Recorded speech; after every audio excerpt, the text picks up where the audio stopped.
Yun, magandang araw po sa inyong lahat. Luzon, Visayas, sa Mindanao, pati na rin po sa mga kababayan natin mga OFW. Welcome po sa panibagong reaction video dito sa Makapili TV. Ngayon ito, pag-usapan lang po natin itong balitang to na talamak pa rin daw po yung transaksyon pagdating po sa mga illegal na droga sa loob po ng New Bilibid Prison. Doon po sa pambansang kulungan po ng Pilipinas na ang dating namumuno noong panahon ni Pangulong Duterte ay si Director General Bantag. So, noong panahon ni Bantag, alam naman natin na ang turing kay DJ Bantag noong mga time na yon ay berdugo ng mga preso. So, maraming mga inmate, yung mga nakakulong doon na ayaw sa pamamalakad ni DJ Bantag dahil nga napaka-stricto. So maraming mga drug lord, mga bigating preso yung mga nawala, especially nung dumaan yung COVID. So hindi natin alam kung COVID talaga yung naging dahilan kung bakit nabawasan yung mga big time na inmate dun sa loob ng New Bilibid Prison. So nung natapos na yung administrasyon ni Pangulong Duterte, supposedly si DJ Bantag pa rin dapat yung nakapwesto doon sa New Bilibid Prison, pero tinanggal siya sa pwesto at inilagay nila itong si Katapang na dating bata po ni Pinoy. So dating dilawan kinuha ni Marcos para maging tagabantay doon sa New Bilibid Prison. So maraming mga issue yung mga nakalkal nila na lahat yun isinisisi kay DJ Bantag, di ba? Naalala nyo yun. Lahat na lang ng makita nilang issue doon, lahat kasalanan ni DJ Bantag. So, yung mga first 1 year yata ni Katapang, talagang lahat sisi kay DJ Bantag. Pero ngayon, hindi na ito pwedeng maisisi ngayon kay Bantag dahil nga 3 taon niya ng kumbaga 3 taon, hindi 3 taon, siguro mga 2 years lang nawala na sa pwesto si Bantag dahil nga kinasuhan si Bantag dahil nga doon sa pagkakapatay doon kay Percy Lapida. So, Percy Lapid pala, sorry.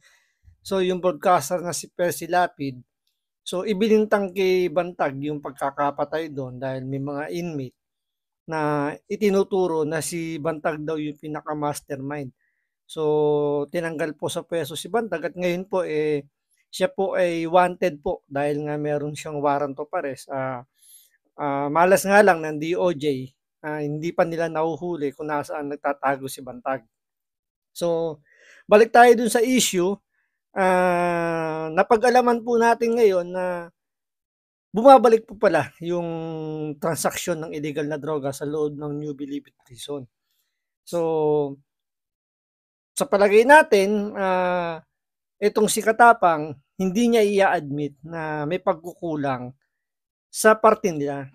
So, malamang sa malamang, hahanap ito ng ibang pwedeng sisihin.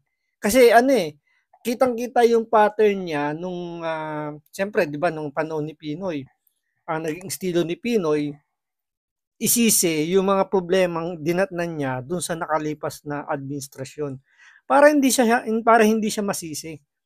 So si Katapang yun din yung ginamit niyang diskarte. So lahat na lang ng makikitang mali, kahit na siya yung nakaupo na, isinisisi niya kay Bantag. So ngayon dahil sa wala na si Bantag dahil nga tinanggal sa pwesto, eto mismong si DOJ Secretary Remulla ang nagsabing bumalik na po uli yung kalakaran po ng illegal na droga doon sa New Bilibid Prison. So dito hindi na may tatanggi ni Katapang to dahil siya na yung namamahala eh. So wala na siyang pwedeng pagbalingan, wala na siya pwedeng isisi. So wala na siya ritong maituturo kung sino ang may kasalanan dahil under his watch na tong New Bilibid Prison. So yan po yung pag-uusapan natin ngayon. Siyempre, gaya ng dati, kung hindi ka pa nakasubscribe sa Makapili TV, baka pwede naman pong pakipindot po muna yung subscribe button. At the same time, pa-like na rin po ng video, wala naman pong bayad yan. Kaya pindot na. So ito, panoorin po natin itong interview ni Manong Ted Filon dito kay DG Katapang at tingnan natin ano ba yung naging ano niya, naging palusot niya para ano, hindi siya masisi kung bakit bumabalik po uli yung kalakaran ng illegal na droga dyan sa loob ng New Bilibid Prison. So panoorin po natin. Nung una ko na narinig ito, ako'y nagulat, no? Kasi nga po, bago ng ating Happy dyan, at nung siya'y umupo, kitang-kita naman natin yung kanyang effort, di ba? Ng pag-aayos dito po sa Bilibid. Magandang umaga po sa inyo, Director General Gregorio Katapang ng NBP. Good morning, sir. Magandang umaga rin po, Manong Ted, at sa mga tagapakinig ninyo. Opo, salamat sa panahon. Sir General, ako po'y nagulat nung sinabi po ni Secretary Remulla na ang isa pa rin sa mga source ngayon ng illegal drugs ay ng drug trade ay sa loob ng Bilibid. Ano hong kwento dito, General? Oo nga po, kasi maalala nyo, Manong Ted, dati So yun po, inadmit niya na talagang nangyayari na po uli na involved uli ang New Bilibid Prison pagdating sa drug trade. So hindi na to paninira dahil mismong yung kanyang sumunod sa boss niya, which is 'di ba pinaka-boss niya si Marcos. So dito ang second to the command niya is yung DOJ secretary, which is si Boying Remulla. So si Boying Remulla mismo ay nagsabi na bumalik na nga daw yung drug trade sa loob ng New Bilibid Prison. So ano yung magiging action dito? Ano ba yung sa palagay natin, ano yung pagkukulang? Bakit bumalik uli? Kasi nung panahon ni Bantag, hindi man natin siguro masabing totaling zero.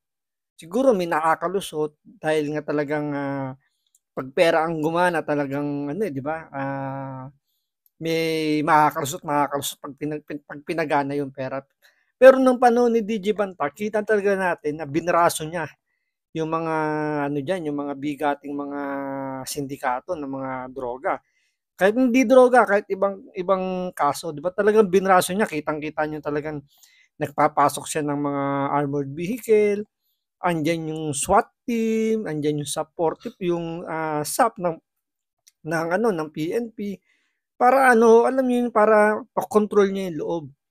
Pero ngayon, hindi natin alam kung anong ginagawa nito ni Katapang. Bakit ganun yung nangyari? Kasi nga naman, naalala ko nung mga panahon na papasok pa lang siya, yung kauupo pa lang yata niya noon. Kumbaga, yung mga inmate nagsisigawan na parang nagpapasalamat kay Katapang dahil siya yung uupong Director General at matatanggal na si Bantag. So doon makikita nyo pa lang kung bakit yung mga inmate ayaw kay Bantag. Kasi nga very strict. Talagang binabraso niya itong mga inmate. Which is, maganda naman dapat talaga kasi nga, kaya nga kinuha to ni Pangulong Duterte dahil nga nagustuhan niya, dahil nga daw naghahagis nga raw to ng granada, kaya nga yan yung napili ni Pangulong Duterte na ilagay dyan sa New Bilibid Prison.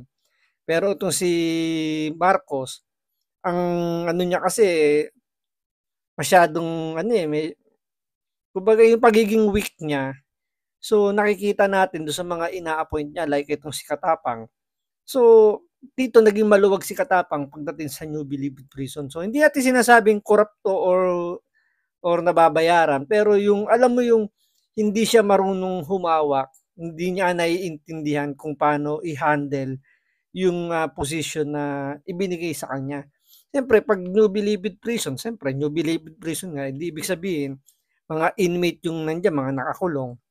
So, hindi naman natin pwedeng sabihin, lahat yun, masasamang tao. Dahil sa sistema nga ng justice system natin, may mga nagsasabi na merong mga nakakulong dyan na wala raw kasalanan. So, hindi natin sigurado kung talagang totoo, pero base sa mga kwento-kwento tsaka sa mga pelikula, 'di ba?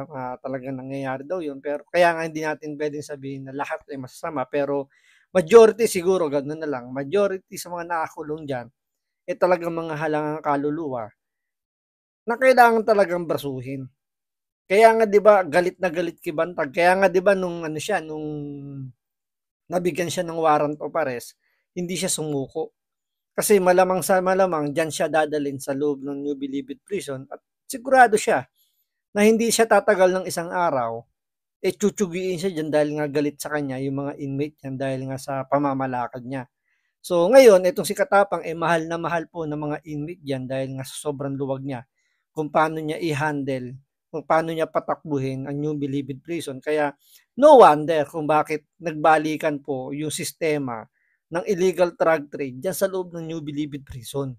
Sa searching kami, yung pagkaduda kami doon sa nagdadala ng drug, nagkakabiti search kami. O parang full check-up na ang nag-check up naman babae. That was last March ata o April. Nung nagreklamo po sa human rights, sabi ko, ihinto muna natin yung searching. Kasi sinasabi nila violation of human rights. So sabi ko, sige, bibili na lang tayo ng gamit na cavity search. Tingnan nyo, doon pa lang sa simpleng pag body searching. Siyempre, pag babae yung papasok, dapat babae din yung magsi-search. Pero dahil nga may nagreklamo doon sa human rights at inirereklamo sila, pinatigil niya. Ganyan po kahina yung Director General ngayon ng New Bilibid Prison. Naalala ko tuloy yung sinabi ni Pangulong Duterte, di ba, nung sa kanyang war on drugs, na sinabihan niya yung mga pulis na wag niyo intindihin yung human rights na yan. Kung bahala sa mga yan.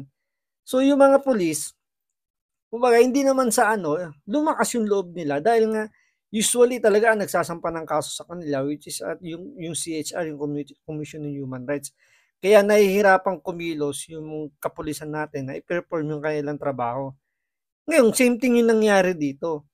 Kasi siguro nung panahon ni Bantag, hindi umubra yung CHR sa mga patakaran na gusto niyang ipatupad sa New Bilibid Prison para, alam niyo, yung paano ba natin to baka kasi madali tayo ng YouTube Kumbaga parang kung paano niya didisiplinahin yun na lang. Kung paano niya didisiplinahin itong mga inmate. So kahit na may sinasabi yung mga taga CHR, hindi niya iniintindi masyado dahil alam niya may backer siya sa Malacanang si Pangulong Duterte. Binigyan siya ng mandato kung anong gagawin niya. Kumbaga binigyan siya ng free hand para alam niyo yun kung paano niya didisiplinahin yung mga inmate. Pero sa nangyari dito kay Katapang, konting reklamo lang ng CHR, bumigay kaagad. So hindi natin alam na baka yung CHR hindi natin alam baka nautusan dahil nga alam niyo naman kapag pera ang gumana, posibleng maiba talaga yung istorya. So posibleng ganyan din yung nangyari. Ginamit ang CHR para alam niyo yun na mabago yung sistema or tanggalin yung kung saan sila nahihirapan para makapagpasok ng mga illegal dyan sa loob ng New Bilibid Prison, kumagat kagat itong si Katapang. So, ibig sabihin, mahinang nila lang talaga at hindi niya kayang panindigan yung kanyang posisyon dahil konting pitik lang, takbo kagad at hanap na lang uli ng ibang pwede niyang magiging diskarte. So, simpleng body searching pa lang, bumigay na kagad si Katapang sa CHR. Yung kabibili lang po lang namin.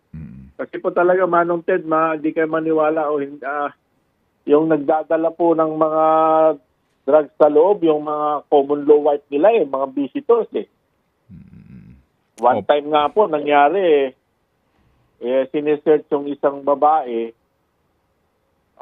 nahuli siya. Ang nakuha doon sa kanya, cellphone, tabako, charger, tapos yung pang hearing aid.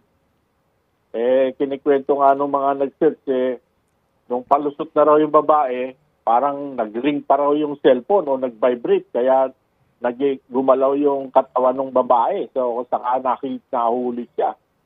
So, ganun po katindi po yung pagpapupuslit po ng drugs saka cellphone sa Bucor. Kaya Diba, binalik na namin po yung searching ng pero mayroon na pong equipment.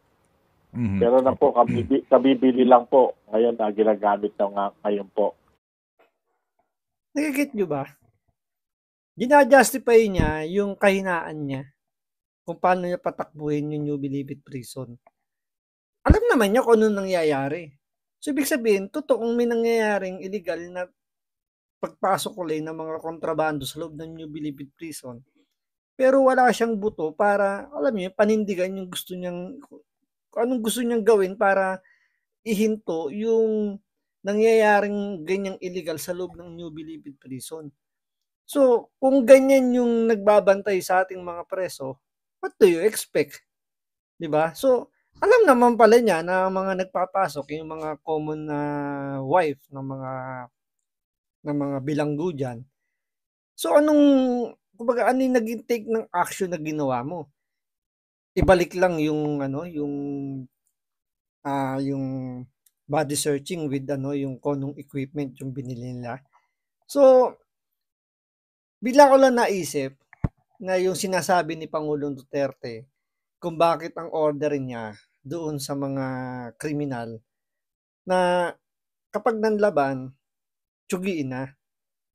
Or kapag aarestuhin, udyo kanyang lumaban para matapos na yung usapan. Kasi nga naman, once yan, binuhay mo pa, tulad yung nangyayari ngayon, continuous lang yung pamimiruis yung ginagawa nila eh. Di ba? Once yan nakalaya, yan nga nakakulong pa, considering nakakulong pa yan, pero nakakapagperwisyo pa, nakakapag-transact pa ng illegal na droga sa loob ng kulungan. What more, kung yan makalaya, makatakas, di ba? So ano pang gagawing niyan? Wala nang gagawing maganda yan paglabas ng kulungan. Or kung makalabas man ng kulungan yan. So yun yung reason ni Pangulong Duterte kung bakit ang order niya, udyo kanya lumaban, or kung manlaban, tsugiin na kagad. Ayaw niya yung mga kapulisan niya, yung uuwi or babalik ng presinto na naka-body bag. Di ba? So, ang ganda nung kumbaga, real talk lang yung sinasabi ni Pangulong Duterte pagdating sa mga kriminal. Kaya no mercy siya pagdating sa mga kriminal. Kasi nga, kahit na anong gawin mo dyan, hindi na magbabago yung mga yan. Mamemerwisyo yan. Tulad ng nangyayari ngayon, di ba? Namemerwisyo na, pero ginagastos pa ng gobyerno.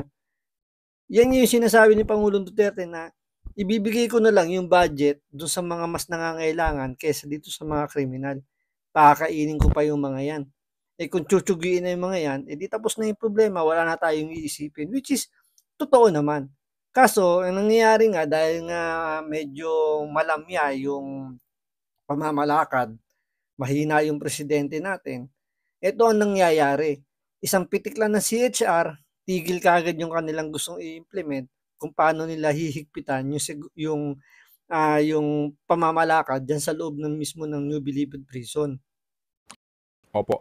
General, ang akin pong pagkakaintindi rin dito po sa balitang ito at napahayag nga ni Secretary Boying ay yung drug trade ay nangyayari sa loob ng Bilibid pero sa labas ang operation. Hindi po ganun yon. Hindi yung alam niyo na, yung dati pong mga drug lord, di ba? Opo. Go ahead, sir. Opo. Go ahead. Opo. Dalawa po yung nangyayari. Yung mga nagdadala sa loob, yung mga mister nila na may pagka-addict. Kasi alam mo noon, Manong Ted, 70 to 75% yung nakukulong dyan, drug-related. Pag tinanong mo, bakit ka ba pumatay ng tao? Sir, tumamang paningin ko sa kanya, nakadrugs ako, pinatay ko siya. O sabi, bakit mo naman ni-rape yung kamag-anak mo? Sir, nakadrugs din ako. So, in and out po yan. May mga nagdadala na nahuhuli naman natin. Narinig niyo yung sinabi ni Katapang? Tama yung mga sinasabi ni Pangulong Duterte, di ba?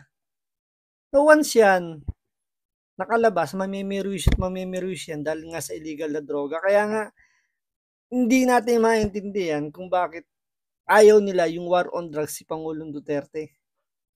Ayan na, malinaw na, sinabi na mismo ni Katapang. Ano man usually naging kaso kung bakit pumatay o bakit nakulong yung nandiyan sa loob ng New Bilibid Prison.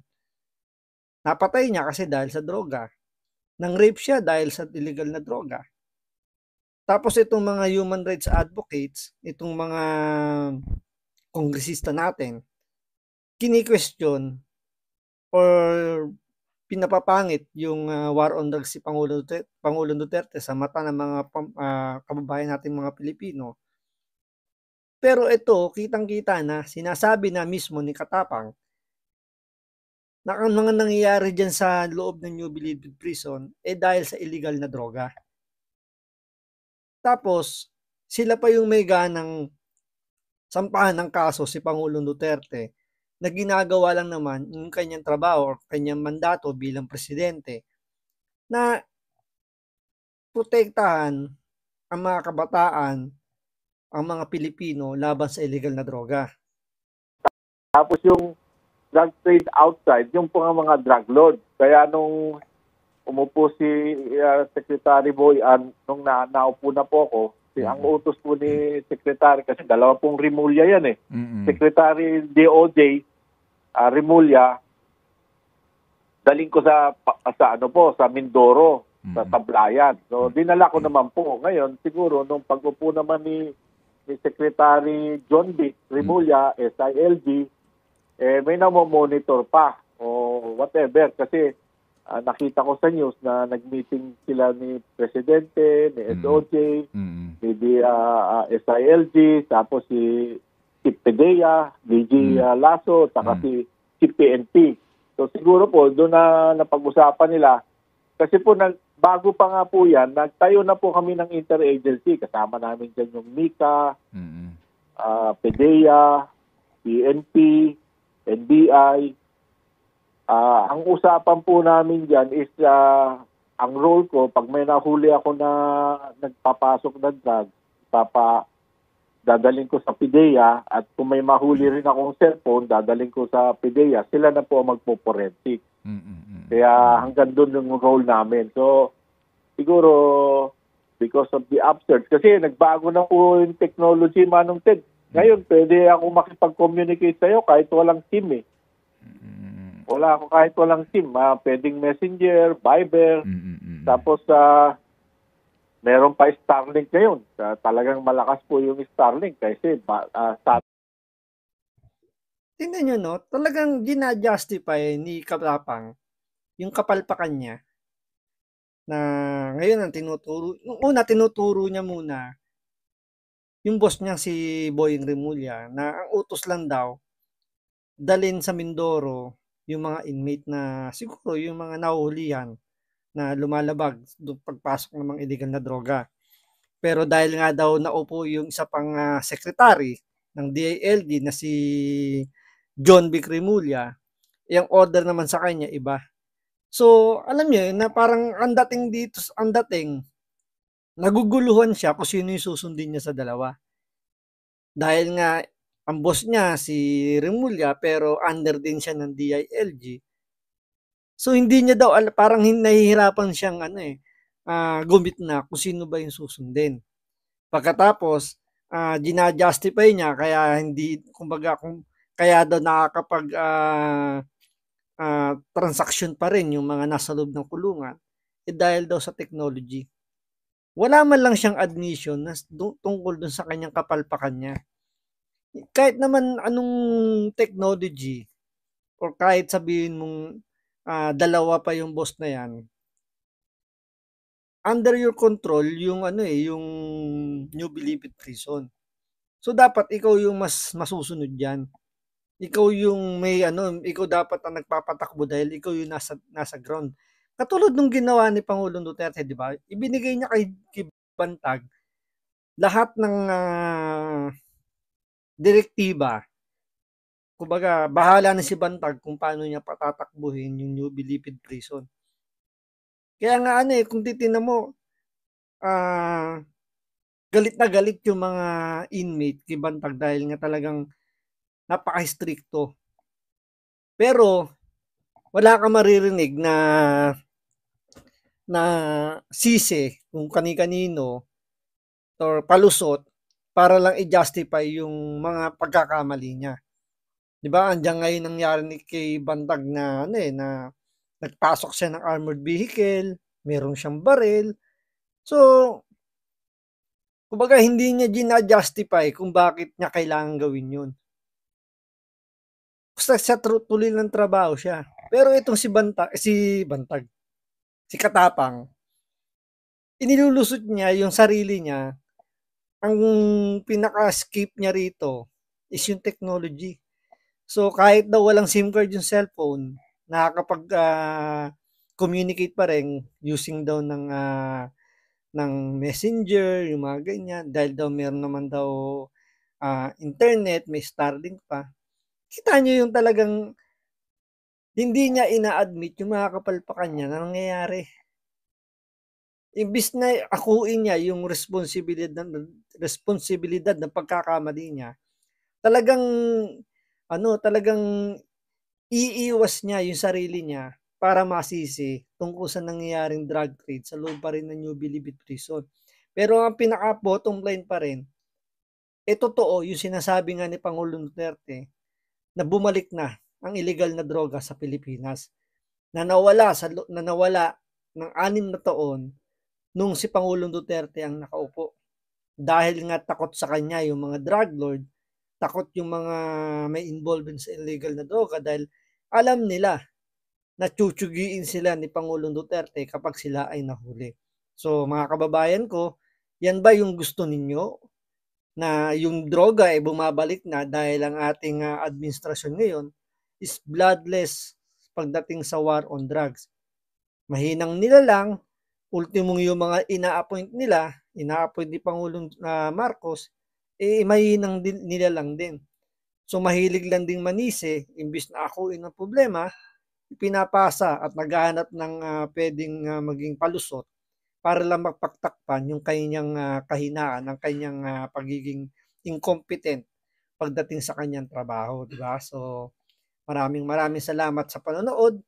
Ingat po kayo lagi. God bless.